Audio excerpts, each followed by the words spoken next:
আগামীকাল ত্রয়োদশ জাতীয় সংসদ নির্বাচনের উদ্বোধনী অনুষ্ঠান হওয়ার কথা রয়েছে। এ উপলক্ষে আজকে আমরা বিরোধী দলের সমস্ত সংসদ সদস্যরা বসেছিলাম জাতির প্রত্যাশা পূরণে বিরোধী দল হিসাবে নির্বাচিত সংসদ সদস্য হিসাবে দেশ এবং জাতির জন্য আমাদের ভূমিকা কি হবে এবং সেই ভূমিকা তো আগামীকাল থেকেই শুরু হবে, সেই ব্যাপারেই আমরা মূলত পরামর্শের জন্য বসেছিলাম। সংসদীয় দল বা জোটের এই অধিবেশনে নির্বাচিত সকল এমপি উপস্থিত ছিলেন। খোলামেলা আমরা কথা বলেছি, মতামত নিয়েছি, পরামর্শ নিয়েছি। আমরা চাই জাতীয় সংসদ দেশ এবং জনগণের প্রত্যাশা পূরণে কার্যকর বা অর্থবহ ভূমিকা পালন করুক। ইতিমধ্যেই আমরা ঘোষণা করেছি বিরোধী দল হিসাবে আমরা একটা দায়িত্বশীল বিরোধী দলের ভূমিকা পালন করতে চাই। সকল ব্যাপারে বিরোধিতা নয়, আবার না বুঝেও কোনো সহযোগিতা নয়। দেশ এবং জাতির কল্যাণে সরকারি দলের গৃহীত সকল সিদ্ধান্ত এবং পদক্ষেপে আমাদের সমর্থন থাকবে, সহযোগিতা থাকবে। কিন্তু দেশ এবং জাতির ক্ষতি হয় এমন কোনো সিদ্ধান্ত কিংবা পদক্ষেপ নিলে আমরা আমাদের দায়িত্ব সেভাবেই পালন করব। প্রথমে আমরা ভুল করলে ভুল ধরিয়ে দেব, সংশোধনের সুযোগ দেব, পরামর্শ দিব। যদি দেখি পরামর্শে কাজ হচ্ছে না, প্রতিবাদ করব। প্রতিবাদে যদি কাজ না হয় তাহলে জনগণের অধিকারের পক্ষে আমরা শক্ত হয়ে দাঁড়াবো। তা আমরা চাই যে প্রথমটাই কাজ হোক, দ্বিতীয় তৃতীয়টার চতুর্থটার কোনো প্রয়োগের প্রয়োজন যেন না হয়। এটা সম্পূর্ণভাবে নির্ভর করবে সরকারের সদিচ্ছার উপর। যেহেতু তারা সংসদে সংখ্যাগরিষ্ঠ, তারা যদি সংখ্যাগরিষ্ঠতার বলে কোনো কিছু করতে চান পারবেন, কিন্তু যদি আলাপ আলোচনার মাধ্যমে যৌক্তিক বিষয়গুলোকে বিবেচনায় নিয়ে সিদ্ধান্ত গ্রহণ করেন তাহলে সেটা হবে জাতির জন্য উত্তম। এই সংসদটা হঠাৎ করে এইভাবে হয়নি, একটা বিশেষ প্রেক্ষাপটে হয়েছে। বাংলাদেশের প্রথম জাতীয় সংসদ তার মেয়াদ পূর্ণ করতে পারেনি, দ্বিতীয়টা পারেনি, তৃতীয়টা পারেনি, চতুর্থটা পারেনি। 91 সালে গঠিত সংসদই তার মেয়াদ প্রথম পূর্ণ করে বাংলাদেশের স্বাধীনতার পর। 96 সালে দ্বিতীয় সুযোগ, 2001 সালে তৃতীয় সুযোগ এবং 2008 সালে যেটা হয়েছিল সেটাও পূর্ণ মেয়াদ পূর্ণ করেছিল। বাকি যেগুলা হয়েছে সেগুলাকে জনগণ হিসাবে দেখে না, মানে না। এর কোনো নৈতিক বৈধতা ছিল না। এরপরে এই নির্বাচন তো 26 হওয়ার কথা ছিল না। সংবিধান মানলেই নির্বাচন হবে 29। 26 হয়েছে 24-এর কারণে। 24-এর সীমাহীন ত্যাগ এবং তিতিক্ষার উপর অসংখ্য জীবনের বিনিময়ে, অসংখ্য আহত পঙ্গুত্ব বরণ করার বিনিময়ে এবং টানা 15.5 বৎসর বিপুল সংখ্যক মানুষের জীবনদান, তাদের খুনের বিনিময়ে, রক্তের বিনিময়ে, আয়নাগরের বিনিময়ে, জেল জুলুমের বিনিময়ে, দেশান্তরিত হওয়ার বিনিময়ে 24 সংগঠিত হয়েছে। আমরা 47, 71, মাঝখানে 52 আছে, 90 আছে। জাতির এই টার্নিং পয়েন্টগুলোকে যেমন আমরা ধারণ করি, আমরা সিরিয়াসলি ধারণ করি 24-কে।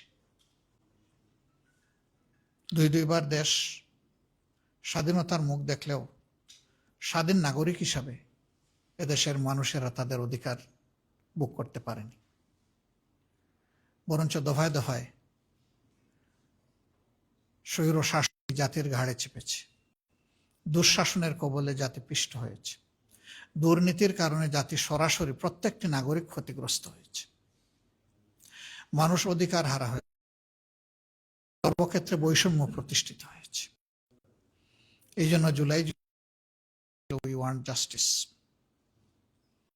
আমরা সব ক্ষেত্রে সুবিচার চাই, বৈষম্যহীন একটি সমাজ চাই। এই সমাজ নেই। এবার এই নির্বাচনের সাথে আরেকটা নির্বাচন হয়েছে, সংসদ নির্বাচন এবং সংস্কার নির্বাচন। যে অর্ডিন্যান্সের কারণে এই নির্বাচন, নির্বাচন একই দিনে হবে। একটা সংস্কার বিষয়ে জনগণের মতামত, গণভোট, আর একটা হচ্ছে সংসদ নির্বাচন হয়েছে। ফলাফল যেটা হয়েছে সেটা আপনারা দেখেছেন। আমরা দেশের বৃহত্তর স্বার্থে এই ফলাফল মেনে নিয়েছি, দুটা ফলাফলই মেনে নিয়েছি। একটি নির্বাচনকে আলাদা করে আরেকটি থেকে দেখার কোনো সুযোগ নেই। এই নির্বাচন দুটি একটি, বরঞ্চ প্রথম ফাংশন শুরু হবে এই নির্বাচিত সদস্যদের সংস্কার পরিষদের সদস্য হিসেবে, এবং তারও কিছু মেয়াদ উল্লেখিত আছে। এই কাজটি সম্পন্ন হওয়ার পরে অটোমেটিক্যালি তারাই আবার সংসদ সদস্য হিসাবে ফাংশন শুরু করবে। এই জন্যে ওই একই অর্ডিন্যান্সকে সম্মান করে আমরা প্রথম দিনে দুটি শপথ নিয়েছি। প্রথম শপথ হয়েছে সংস্কার পরিষদের সদস্য হিসাবে, দ্বিতীয় শপথটি হয়েছে সংসদ সদস্য হিসাবে। আমরা দুই জায়গায় শপথ নিয়েছি, দুই জায়গায় আমরা স্বাক্ষর করেছি। কিন্তু দুঃখের বিষয়, এখন পর্যন্ত সরকারি দল প্রথম শপথটি তারা নেননি। আমরা তাদের প্রতি আহ্বান জানাবো, আসুন জুলাইকে সম্মান করি। জুলাইকে সম্মান করলেই 24 থাকলেই 26 হবে, নইলে 26-এর অস্তিত্ব থাকে না। 24-কে অমান্য অগ্রাহ্য করে পাশ কাটিয়ে 26 এই জাতির জন্য কোনো সুখবর নয়। তারা নেননি, আমরা আশা করতে চাই তারা নিয়ে এই কাজটি দ্রুত সম্পন্ন করবেন। তাহলে 24-এর এত জীবনদান, এত শাহাদাত, এত পঙ্গুত্ব, এত আহত, তার সার্থকতা পাবে। মনে রাখবেন যে এটা বাংলাদেশে যারা ভোট প্রয়োগ করেছেন তাদের 69% মানুষের পক্ষে রায় দিয়েছে।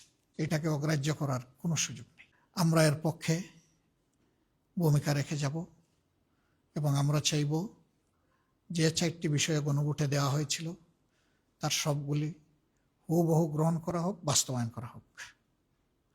আমাদের পক্ষ থেকে এই বিষয়ে সর্বাত্মক সহযোগিতা থাকবে ইনশাল্লাহ। বাকি অধিবেশন শুরু হলে আরো যে সমস্ত বিষয় প্রসঙ্গক্রমে আসবে, এই বিষয়গুলো নিয়ে আমরা আলোচনা করেছি, এবং আমরা এটা স্থির করেছি যে আমরা অবশ্যই অপ্রাসঙ্গিক কোনো ভূমিকা রাখবো না, আমরা প্রাসঙ্গিক ভূমিকা রাখবো।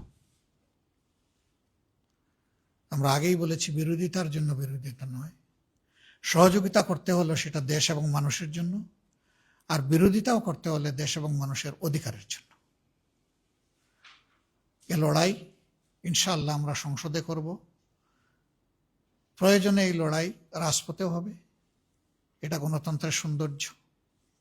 আমরা এই সমস্ত বিষয় নিয়ে হুটহাট করে আদালতে যাওয়াটা আমরা সহজে দেখব না, কিন্তু একান্ত বাধ্য না হলে। আমরা যদি একান্ত বাধ্য হই তাহলে হয়তো আমরা আদালতের আশ্রয় নিতে পারি কোনো কোনো বিষয়ে। তা আমরা প্রথমে এগুলা প্রেডিক্ট করতে চাই না। প্রথমে চাই যে সকল ব্যাপারে সংসদের যিনি অভিভাবক, যিনি সভাপতিত্ব করবেন, স্পিকার মহোদয় ইনসাফ করবেন, বিরোধী দলকে যথেষ্ট সুযোগ দেবেন। তাহলে গণতন্ত্রের সৌন্দর্য শুধু ফুটে উঠবে না, গণতন্ত্র টেকসই হবে। যে গণতন্ত্রটা এখনো বাংলাদেশ পায়নি, আমরা প্রত্যাশা করতে চাই এই ত্রয়োদশ সংসদের মাধ্যমে সেটা যেন বাংলাদেশ পায়। আপনাদের সহযোগিতা অব্যাহতভাবে আমরা কামনা করি, এবং আমরা যাতে একটি দায়িত্বশীল বিরোধী দল হিসেবে আমরা দায়িত্ব পালন করতে পারি